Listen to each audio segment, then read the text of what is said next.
Hello बच्चों, आप सब कैसे हो। मेरे यूट्यूब चैनल बेला स्टडी में आपका स्वागत है।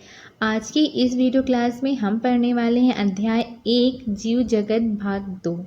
ठीक है, लास्ट वीडियो क्लास में हमने भाग 1 पढ़ा था, जिसमें हमारी हेडिंग सजीवों के लक्षण चल रही थी। इसमें हमने 2 पॉइंट पढ़ लिया था। ठीक है, पहला था वृद्धि। ठीक, किसी वस्तु में या तो उसके आकार में वृद्धि हो जाए, या तो उसके भार में वृद्धि हो जाए, या तो उसकी संख्या में वृद्धि हो जाए, तब हम कहेंगे कि उस वस्तु में वृद्धि हो रही है।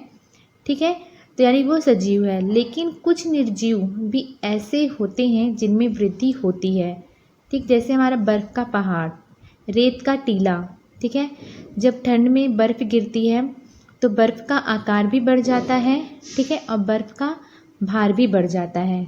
ठीक, तो इसका मतलब उसकी वृद्धि हो रही है। तो वृद्धि सजीवों का विशिष्ट लक्षण नहीं है, क्योंकि वृद्धि सजीवों में तो होती है, कुछ निर्जीव हैं जिसमें इसके लक्षण पाए जाते हैं। ठीक, दूसरा हमने पढ़ा था जनन। पृथ्वी पर उपस्थित सभी जीव अपनी वंशता को बनाए रखने के लिए जनन करते हैं। ठीक है, अर्थात अपने समान संतान उत्पन्न करना ही जनन कहलाता है। ठीक, जनन हमारा 2 प्रकार का होता है, लैंगिक जनन और अलैंगिक जनन। लैंगिक जनन में हमें 2 विपरीत जनकों की आवश्यकता होती है, अर्थात नर और मादा। अलैंगिक जनन में हमें एक ही प्रकार की जनक की आवश्यकता होती है, अर्थात एक ही जनक द्वारा नए संतान की उत्पत्ति हो जाती है। ठीक है, अलैंगिक जनन हमारा एक कोष की जीवों में होता है, लैंगिक जनन हमारा बहुकोष की जीवों में होता है।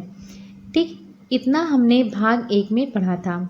सजीवों के लक्षण की हेडिंग को कंटिन्यू करते हुए आज की वीडियो क्लास को हम आगे बढ़ाते हैं। लेकिन उसके पहले बच्चों, आप मेरे चैनल को अगर अभी तक सब्सक्राइब नहीं किया है तो सब्सक्राइब कर लीजिए। सब्सक्राइब बटन के बगल में बेल आइकन है, उसे भी हिट कर दीजिए, ताकि जब भी मैं कोई वीडियो पोस्ट करूं तो आपको नोटिफिकेशन ज़रूर पहुंच जाए और आपकी कोई भी वीडियो क्लास मिस ना हो। ठीक, तो चलिए आज का वीडियो क्लास स्टार्ट करते हैं। तीसरा पॉइंट है हमारा उपापचय यानी मेटाबॉलिज्म।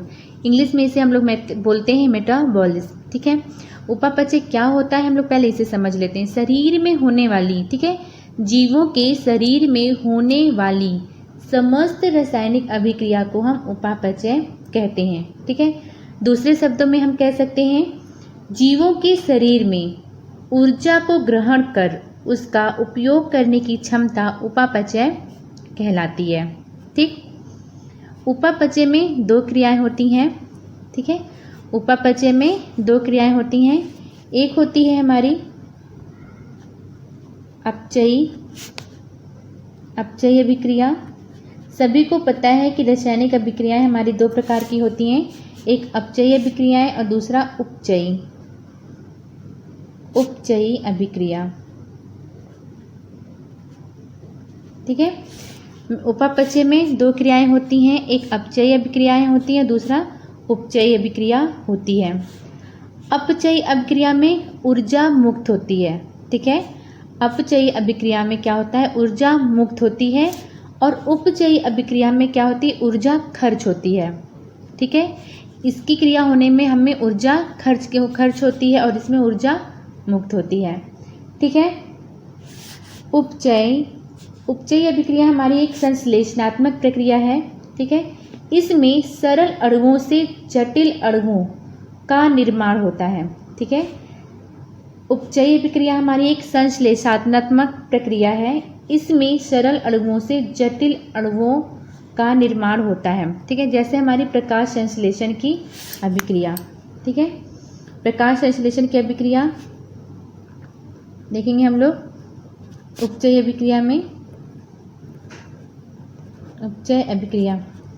इसमें सरल अणुओं से जटिल अणुओं का निर्माण होता है। तो 6CO2 + 12H2O, ठीक है, तो हमारा निर्माण होगा 612O6 +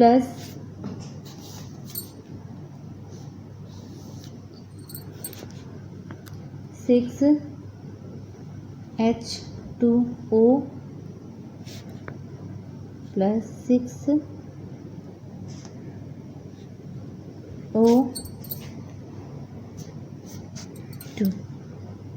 ठीक है, यानी ऑक्सीजन मुक्त होती है। ठीक है, उपचयी अभिक्रिया हमारी क्या है? एक संश्लेषात्मक अभिक्रिया है। इसमें सरल अणुओं से जटिल अणुओं का निर्माण होता है, जैसे हमारी प्रकाश संश्लेषण की क्रिया। ठीक है, प्रकाश संश्लेषण की क्रिया में हमें दो चीज़ चाहिए होती है, सूर्य का प्रकाश और दूसरा क्लोरोफिल। ठीक है, प्रकाश संश्लेषण की क्रिया हमारी किस में होती है? पौधों में, पादपों में होती है। ठीक, कब होती है? जब उन्हें सूर्य का प्रकाश मिलता है। और दूसरा क्लोरोप्लास्ट यानी हमारा क्लोरोफिल यानी पर्णहरिम। ठीक है, पर्णहरिम। ठीक है, प्रकाश संश्लेषण की क्रिया कब होती है? सूर्य की उपस्थिति और क्लोरोप्लास्ट यानी क्लोरोफिल पर्णहरिम की उपस्थिति में, सूर्य के प्रकाश और पर्णहरिम की उपस्थिति में प्रकाश संश्लेषण की अभिक्रिया होती है। ये एक हमारी उपचयी अभिक्रिया है। ठीक है, तो शरीर में जितने भी प्रकार की रासायनिक अभिक्रिया होती है, मतलब जीवों के शरीर में जितने भी प्रकार की रासायनिक अभिक्रिया होती है, वो हमारा क्या कहलाता है? उपापचय अभिक्रिया कहलाती है। ठीक है, इसमें हमारी ऑक्सीजन मुक्त हो रही है। ठीक, अपचयी अभिक्रिया इसमें हमारा ऊर्जा मुक्त होती है। ठीक है, इसमें जटिल अणु सरल अणुओं में टूट जाते हैं। ठीक है, जैसे हमारे श्वसन में कार्बोहाइड्रेट के अणु जल व कार्बन डाइऑक्साइड में विघटित होकर ऊर्जा प्रदान करते हैं। ठीक है, अपचयी अभिक्रिया में जटिल अणु सरल अणु में टूट जाते हैं, जैसे श्वसन में कार्बोहाइड्रेट के अणु जल व कार्बन डाइऑक्साइड में विघटित होकर ऊर्जा प्रदान करते हैं। ठीक है, ये भी एक रासायनिक अभिक्रिया है। C6H12O6 plus 6O2। ठीक है, अब ये 6CO2 प्लस 6H2O और प्लस ऊर्जा। ठीक है, ऊर्जा हमारी क्या हो रही है? ऊर्जा हम यहाँ पर मुक्त हो रही है। ठीक है, तो ये सारी क्या एक रासायनिक अभिक्रिया ये सब क्या कहलाती हैं? उपापचय। ठीक, तो इसमें हम उपापचय में लिखेंगे कि शरीर में होने वाली सजीवों के शरीर में होने वाली समस्त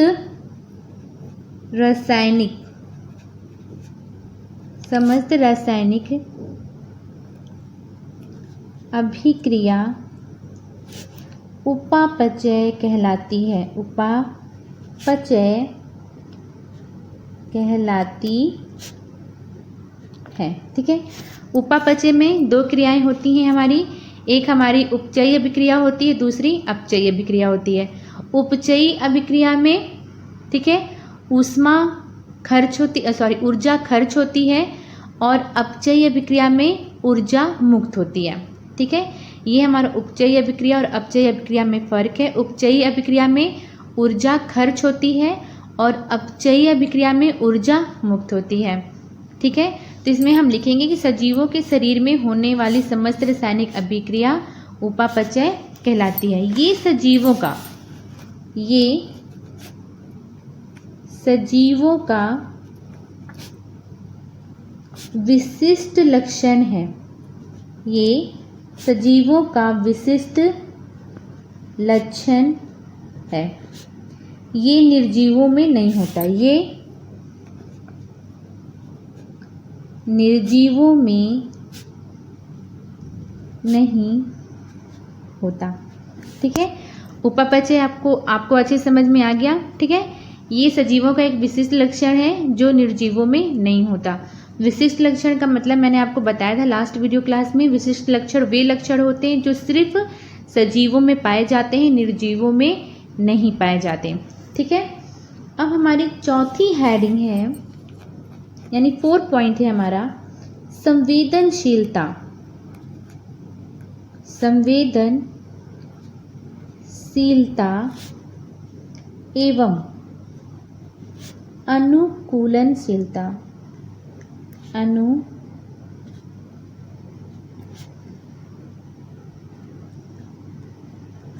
अनुकूलनशीलता। ठीक, इसे हम बोलेंगे सेंसिटिविटी। Sensitivity and adaptability.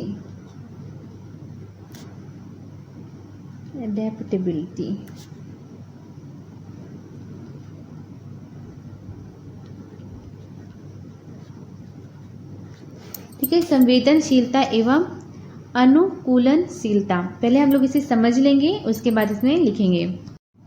सभी जीव अपने चारों तरफ के वातावरण में होने वाले परिवर्तनों को अनुभव करते हैं। ठीक है, अनुभव करने के बाद उसके प्रति प्रतिक्रिया प्रदर्शित करते हैं, यही हमारा संवेदनशीलता कहलाता है। ठीक है, या हम कह सकते हैं सजीव बाह्य उद्दीपनों के प्रति संवेदनशील होते हैं। ठीक है, जैसे हमने कुछ गर्म ठंडा छुआ तो हमें पता चलता है, ठीक है, कि हमने कोई चीज़ छुआ।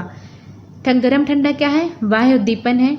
हम किसी को स्पर्श करते हैं तो हमें पता चलता है, कोई अगर हमें स्पर्श करता है तो हमें पता चलता है कि किसी ने हमें स्पर्श किया, यही संवेदनशीलता कहलाता है। ठीक है, उसके प्रति फिर जो रिएक्शन हम करते हैं वही हमारा संवेदनशीलता कहलाता है। बाह्य वातावरण के में परिवर्तनों को हम अनुभव करते हैं और उसके प्रति फिर हम रिएक्ट करते हैं। ठीक है, जैसे अगर हमें किसी ने पिन चुभोया तो हमें पता चल जाता है कि किसी ने हमें पिन चुभोया। ठीक है, जैसे हमारा छुई मुई का पौधा है, ठीक, जब हम उसे स्पर्श करते हैं तो वो छूने से ही तुरंत सिकुड़ जाता है। ठीक, उसको पता चला, जितने भी सजीव हैं वो बाह्य स्पर्श को महसूस करते हैं, जो बाह्य उद्दीपन है उनको महसूस करते हैं, यही हमारा संवेदनशीलता कहलाता है। ठीक है, जितने भी सजीव होते हैं वो बाह्य उद्दीपनों के प्रति संवेदनशील होते हैं, उनके स्पर्श को महसूस करते हैं।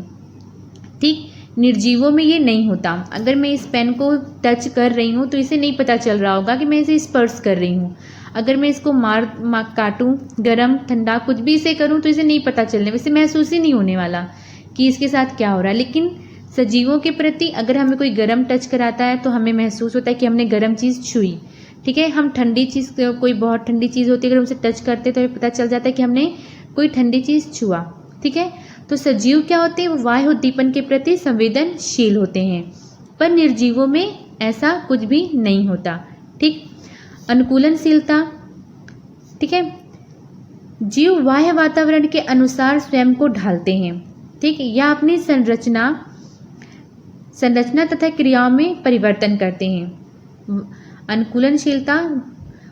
अनुकूलनशीलता को हम पहले समझेंगे। जीव बाह्य वातावरण के अनुसार स्वयं को ढालते हैं। ठीक है, जैसे हमें गर्मी में गर्म लगता है, पसीना, गर्मी में जो हमें गर्मी लगती है तो क्या होता है? निकलता है, पसीना निकलता है। ठीक है, हमने बाह्य वातावरण के अनुसार स्वयं को बदला।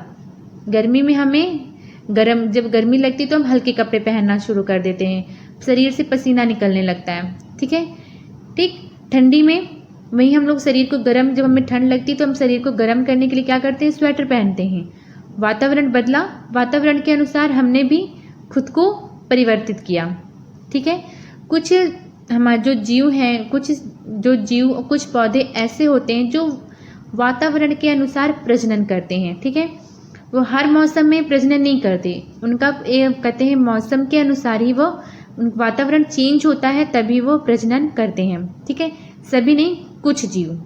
ठीक, तो जो बाह्य वातावरण के अनुसार स्वयं को ढालना या अपनी संरचना या क्रियाओं में परिवर्तन करना ही अनुकूलनशीलता कहलाता है।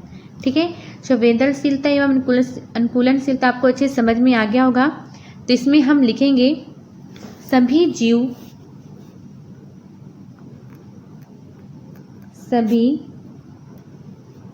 जीव बाह्य उद्दीपन, बाह्य उद्दीपन के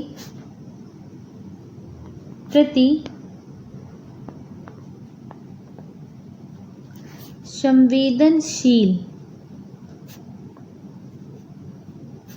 होते हैं। ठीक है, या सभी जीव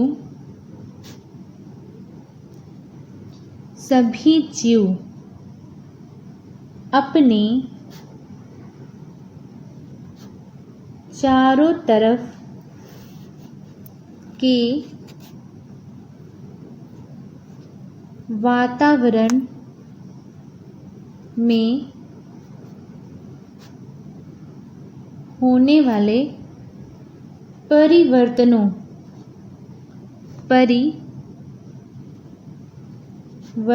को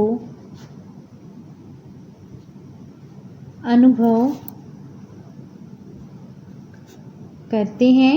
ठीक है, ये सजीवों का विशिष्ट लक्षण है, ये निर्जीवों में नहीं होता। ठीक है, अनुकूलनशीलता में जीव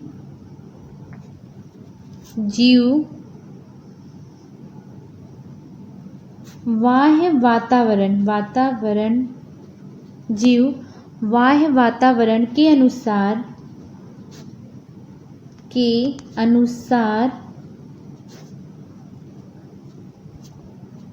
स्वयं को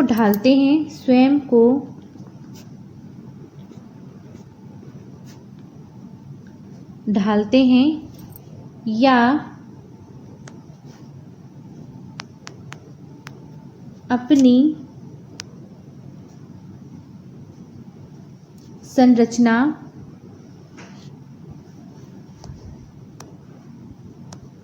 तथा क्रियाओं में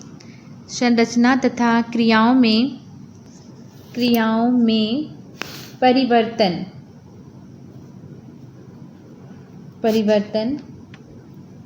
करते हैं। ठीक है, जैसे गिरगिट शत्रुओं से अपनी रक्षा करने के लिए अपने स्किन का कलर क्या करता है, चेंज करता है। ठीक है, निर्जीवों में ऐसा कुछ भी नहीं होता, तो ये भी सजीवों का एक विशिष्ट लक्षण है। ठीक, पांचवी हेडिंग है, यानी पांचवा टॉपिक है हमारा, पांचवा पॉइंट है हमारा कोशिकीय संगठन। पांचवा पॉइंट है सजीवों के लक्षण का कोशिकीय संगठन। इंग्लिश में इसको बोलते हैं सेलुलर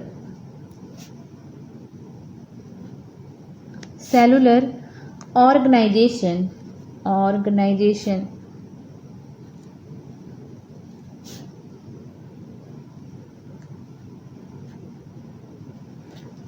ठीक है, कोशिकीय संगठन, इंग्लिश में बोलते हैं इसे सेलुलर ऑर्गेनाइजेशन। ठीक है, सभी जीवों का शरीर, ठीक है, सभी जीवों का शरीर छोटी छोटी कोशिकाओं से मिलकर बना होता है। ठीक है, ये कोशिकाएं होती हैं वो जीवों की संरचनात्मक तथा क्रियात्मक इकाई कहलाती है। संरचनात्मक इकाई क्यों कहलाती है? क्योंकि जो हमारे जो शरीर है, ठीक है, वो किससे मिलकर बना होता है? सेल से, यानी कोशिकाओं से ही मिलकर बना होता है, इसलिए कोशिकाओं को संरचनात्मक इकाई कहते हैं।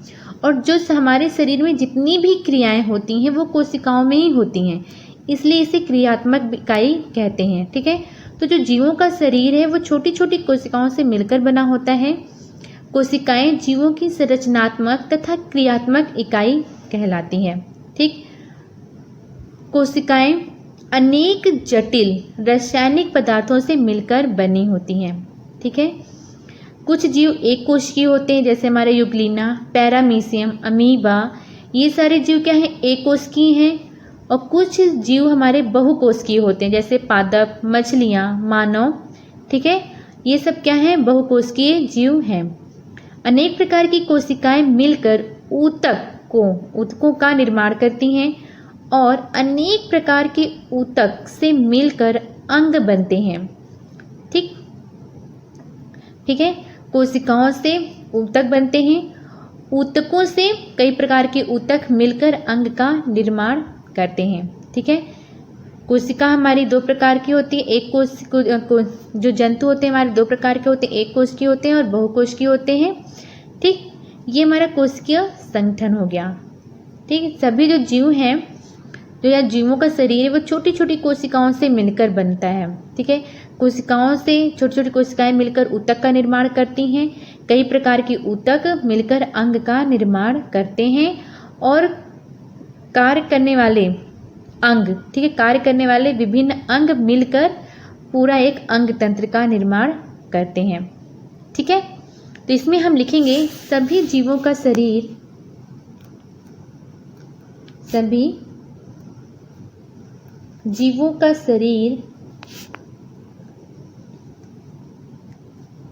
जीवों का शरीर छोटी छोटी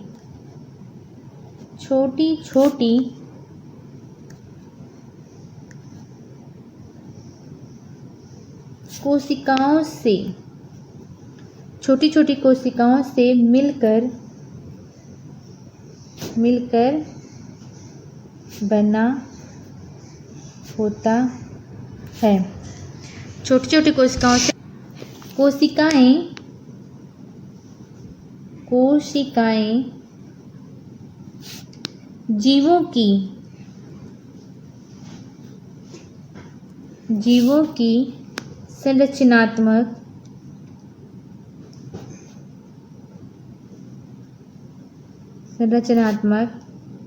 तथा क्रियात्मक इकाई कहलाती है।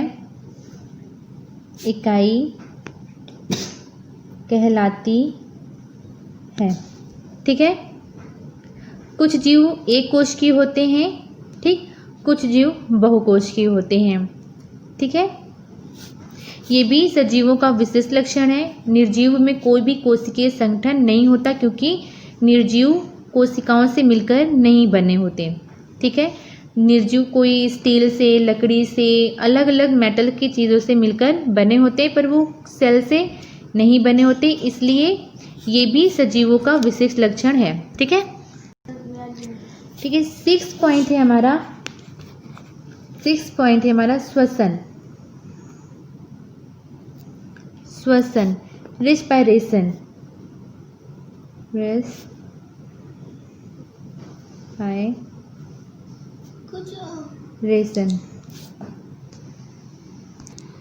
श्वसन। ये हम सभी जानते हैं कि जितने भी जीव हैं, ठीक है, प्रत्येक जो जीव हैं वो हर समय क्या करते हैं, श्वसन करते हैं, वो फिर चाहे जंतु हो या पौधे। ठीक है, पृथ्वी पर उपस्थित जितने भी जीव हैं वो हर समय श्वसन करते हैं। ठीक है, भोजन हम खाते हैं, किस लिए खाते हैं, ऊर्जा प्राप्त करने के लिए। ठीक है, जब हमें भूख लगती है तो हम क्या करते हैं, भोजन करते हैं। और भोजन क्यों करते हैं, क्योंकि हमें उससे ऊर्जा मिलती है। ठीक है, भोजन के पाचन के बाद हमारे शरीर में कार्बोहाइड्रेट ग्लूकोज बनता है। ठीक है, और ग्लूकोज से हमें ऊर्जा मिलती है। इसका ऑक्सीडेशन के लिए, ठीक है, ग्लूकोज की ऑक्सीडेशन के लिए हमें किसकी आवश्यकता होती है, ऑक्सीजन की। इसलिए वायुमंडल में बहुत सारी गैस होने के बावजूद भी हम सिर्फ ऑक्सीजन को ही ग्रहण करते हैं। क्यों ग्रहण करते हैं, श्वसन की प्रक्रिया में सभी को पता है, श्वसन की क्रिया में हम ऑक्सीजन को ग्रहण करते हैं और कार्बन डाइऑक्साइड को बाहर निकालते हैं। तो ऑक्सीजन को ग्रहण क्यों करते हैं, क्योंकि जब हम भोजन करते हैं, ठीक है, उसके बाद भोजन के पाचन के बाद ग्लूकोज बनता है। ठीक है, और ग्लूकोज की ऑक्सीडेशन के लिए, ग्लूकोज के ऑक्सीकरण के लिए हमें ऑक्सीजन की आवश्यकता होती है। ठीक है, ठीक है, भोजन में उपस्थित कार्बोहाइड्रेट, वसा, प्रोटीन के ऑक्सीकरण के लिए हमें ऑक्सीजन की आवश्यकता होती। इसलिए वायुमंडल में विभिन्न गैसों के उपस्थित होने के बाद भी हम सिर्फ ऑक्सीजन को ही ग्रहण करते हैं। क्यों ग्रहण करते हैं, क्योंकि भोजन में उपस्थित कार्बोहाइड्रेट, वसा, प्रोटीन का ऑक्सीडेशन केवल ऑक्सीजन की उपस्थिति में होता है। ठीक है, ऑक्सीडेशन ऑक्सीकरण के पश्चात हमें ऊर्जा मिलती है। ठीक है, ठीक, हमने भोजन किया, ये हमारा ग्लूकोज है 6H12O6 और हमने वायुमंडल से ऑक्सीजन ग्रहण की। ठीक है, इसका ऑक्सीडेशन हुआ तो C6 कार्बन डाइऑक्साइड मुक्त हुई, H2O और 673 कैलोरी ऊर्जा मुक्त हुई। ठीक है, 673 कैलोरी ऊर्जा मुक्त हुई, जिसमें से हम 40% ATP के रूप में संग्रहित कर लेते हैं अपने शरीर में और 60% हम ऊष्मा के रूप में मुक्त कर देते हैं। ठीक है, आपको समझ में आया कि श्वसन में हम ऑक्सीजन को क्यों ग्रहण करते हैं। श्वसन की क्रिया में हम वायुमंडल से ऑक्सीजन को ग्रहण करते हैं और कार्बन डाइऑक्साइड गैस को छोड़ते हैं। ठीक है, हम वायुमंडल में उपस्थित विभिन्न गैसों में सिर्फ वायुमंडल में विभिन्न गैसों के उपस्थित होने के बावजूद भी हम ऑक्सीजन को ही क्यों ग्रहण करते हैं, क्योंकि भोजन में उपस्थित कार्बोहाइड्रेट, वसा, प्रोटीन, इन सब का पाचन, इन सब का ऑक्सीकरण, ठीक है, ऑक्सीजन की उपस्थिति में होता है। इसलिए हम ऑक्सीजन को ग्रहण करते हैं और कार्बन डाइऑक्साइड, ठीक है, इसके ऑक्सीडेशन के पश्चात कार्बन डाइऑक्साइड गैस हमारी मुक्त होती है, जिसको हम वायुमंडल में छोड़ देते हैं। ठीक, दौड़ते दौड़ते हम सब क्यों थक जाते हैं। ठीक है, जब हम दौड़ते हैं तब तो हम और तेज़ी से सांस श्वसन करते हैं, श्वसन की क्रिया और तेज़ी से करते हैं, लेकिन फिर भी हम क्यों थक जाते हैं। ठीक है, क्योंकि दौड़ते समय जो ग्लूकोज का विखंडन है वो बिना ऑक्सीजन के ही होने लगता है। ठीक, और कहते हैं जब ग्लूकोज का विखंडन बिना ऑक्सीजन के होने लगता है तो हमारे शरीर में लैक्टिक अम्ल बनने लगता है। ठीक, और जो कैलोरी है वो सिर्फ 28 किलो ही कैलोरी बनती है, जिसकी वजह से हमें थकान महसूस होने लगती है। ठीक है, जब हमारे शरीर में ग्लूकोज का विखंडन बिना ऑक्सीजन के दौड़ते समय, ठीक है, ग्लूकोज का विखंडन बिना ऑक्सीजन के होने लगता है, जिससे हमारे शरीर में लैक्टिक अम्ल बनने लगता है और लैक्टिक अम्ल के जमा होने की वजह से हमें थकान महसूस होने लगती है। ठीक है, श्वसन हमारा दो प्रकार का होता है, एक वायवीय श्वसन होता है, दूसरा अवायवीय श्वसन होता है। वायवीय श्वसन में हमें ऑक्सीजन का उपयोग होता है और अवायवीय श्वसन में ऑक्सीजन का उपयोग नहीं होता है। ठीक है, ऑक्सीडेशन के लिए ऑक्सीजन का उपयोग नहीं होता है, उसे हम अवायवीय श्वसन कहते हैं। ठीक, श्वसन का आपको समझ में आ गया। ठीक है, तो इसमें हम लिखेंगे श्वसन में जीवों की विभिन्न ऊर्जा, जीवों को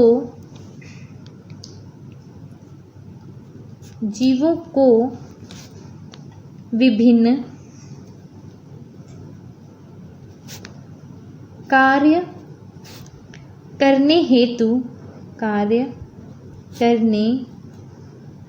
हेतु ऊर्जा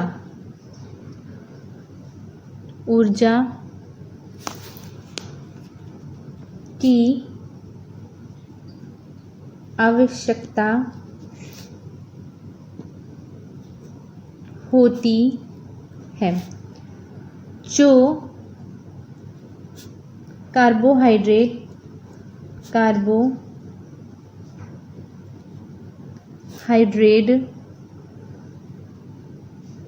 तथा वसा के ऑक्सीडेशन, ठीक है, इंग्लिश में से ऑक्सीडेशन बोलते हैं, हिंदी में से ऑक्सीकरण बोलते हैं। वसा के ऑक्सीकरण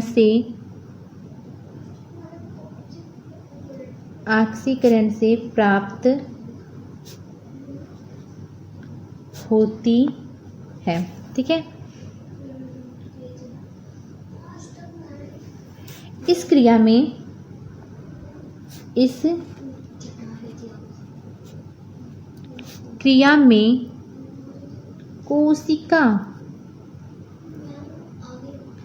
कोशिका में स्थित कोशिका में स्थित कार्बोहाइड्रेट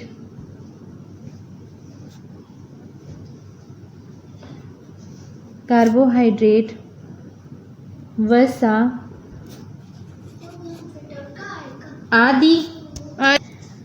आदि का ऑक्सीकरण होता है। ऑक्सीकरण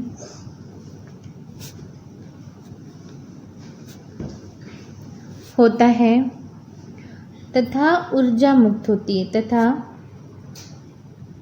ऊर्जा मुक्त होती है। ठीक है, ठीक। तो इसलिए हम वायुमंडल से ऑक्सीजन को ग्रहण करते हैं, क्योंकि कार्बोहाइड्रेट वसा हमें कहाँ से मिलता है? भोजन से मिलता है। जब हम भोजन खाते हैं तो हमारे शरीर में कार्बोहाइड्रेट, वसा, प्रोटीन, ठीक है, सब इन सब के पाचन के लिए हमें ऑक्सीजन की, इन सब के ऑक्सीकरण के लिए हमें ऑक्सीजन की आवश्यकता होती है। ठीक है, और ऑक्सीकरण के पश्चात ऊर्जा मुक्त होती है, जो हम विभिन्न कार्यों को करने हेतु जिसका प्रयोग करते हैं। ठीक है, ओके बच्चों, आज की वीडियो क्लास के लिए इतना ही। आज का वीडियो क्लास हम यहीं समाप्त करते हैं। ठीक है, इस हेडिंग के सजीवों के लक्षण के 1-2 पॉइंट और बचे हुए हैं, इसे हम नेक्स्ट वीडियो क्लास में डिस्कस करेंगे। तब तक आप इसे अच्छे से देखिए और समझिए।